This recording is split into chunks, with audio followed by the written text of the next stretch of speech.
Alright, magandang araw po sa atin lahat mga kabayan. So saan po ba kayo makakita ng isang tumatakbong senador, no, na walang plataforma?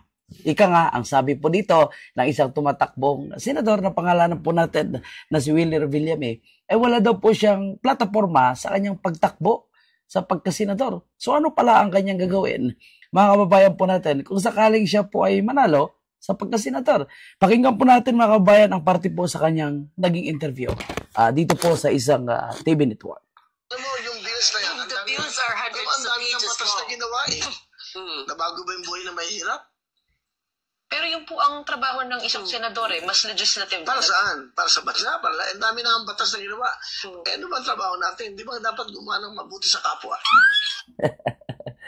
So, ayaw niya po gumawa ng bills. Ayaw niya po gumawa ng batas. Dahil ang trabaho niya daw ay gumawa ng mabuti sa bansa.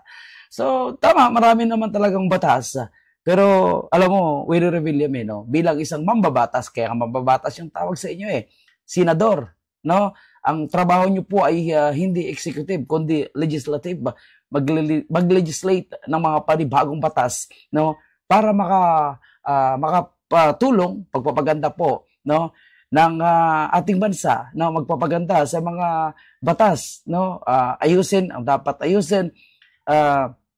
Kung kailangan na magpasa ng panibagong batas para makakatulong sa lahat ng mga tao sa Pilipinas, ay kailangan. So, ang sinasabi niya po na tumulong is, of course, nandiyan na po yan.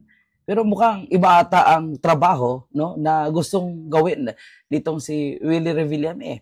Kung ayaw niya pala ang trabaho ng isang senador, bakit kailangan niya pang tumakbo sa pagkasenador? Ano ang kanyang purpose, mga kababayan natin?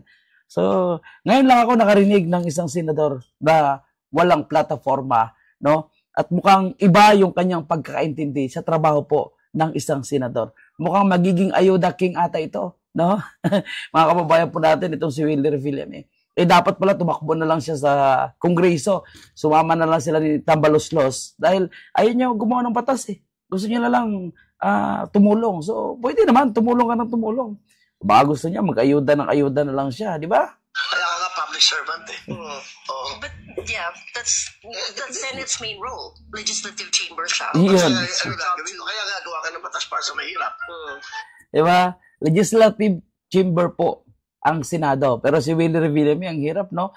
Bukang mas marami pang alam itong mga nasa TV network, yung mga nag-i-interview sa kanya, kaysa kanya.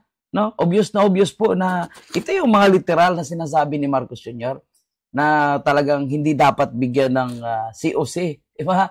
Ang binabanatan ni Marcos Jr., yung mga kaalyado po ni PRRD, yung mga nasa lineup ng Duterte, na talagang dihamak na karapat-dapat naman na manalo bilang senador. Itong dinatawag natin ngayon na Team Suka, itong lineup ng Duterte. Dahil sa sobrang talino at galing po nila, no? Sila yung karapat-dapat. Ito tingnan natin, pag pinapakinggan po natin, no, wala po tayong mapupulot na maayos, no, at wala pong talagang gustong trabahuin itong si Willie Revillame sa kanyang trabaho sa pagkasenador kung siya po ay mananalo. Ang layo po ng kanyang sagot, no? Di dapat pala, kung gusto niyang tumulong, pwede naman siya tumulong sa paraan po ng wawawin niya na yan, no? Wawawil niya na yan. Kasi ang dami ng batas. Ilang batas naman nagawa from the start ng mga senador. May nagagawa ba? Ano bang batas na? Ang pinakagusto kong batas na gawa, marami naman siguro. Ito nga sa senior. Alam mo, isa pang problema natin, yung mga teachers na bumabiyahe ng ilog. Yung kanilang mga eskwelahan na nakikita mo. Paulit-ulit na lang yung ganyan. Pag may bagyo, tanggal ang bubok. Tanggal ang ano. Bakit hindi tayo gumawa ng matibay na ng mga eskwela? So ano po ang solusyon doon? Kami bilang senador, ano po yung Hindi pa ako senador eh. na bill? Hindi ko siya Mahirap ito, mga kababayan po natin, no? Baka ito po ay magiging Manny Pacquiao, no? 2.0, Lito Lapid 2.0, no? O baka ito ay magiging grandstanding lang, no? Pakita lang ng pagiging tapang at ingay sa Senado, para bang Rapi Tulfo 2.0 po ang mangyayari dito. Diyos ko, mga kababayan po natin, no? Kaya pakiusap po natin sa mga butante, sa mga ordinaryong Pilipino, na mga kababayan natin, wag niyo pong iboto itong si Willie Revillame.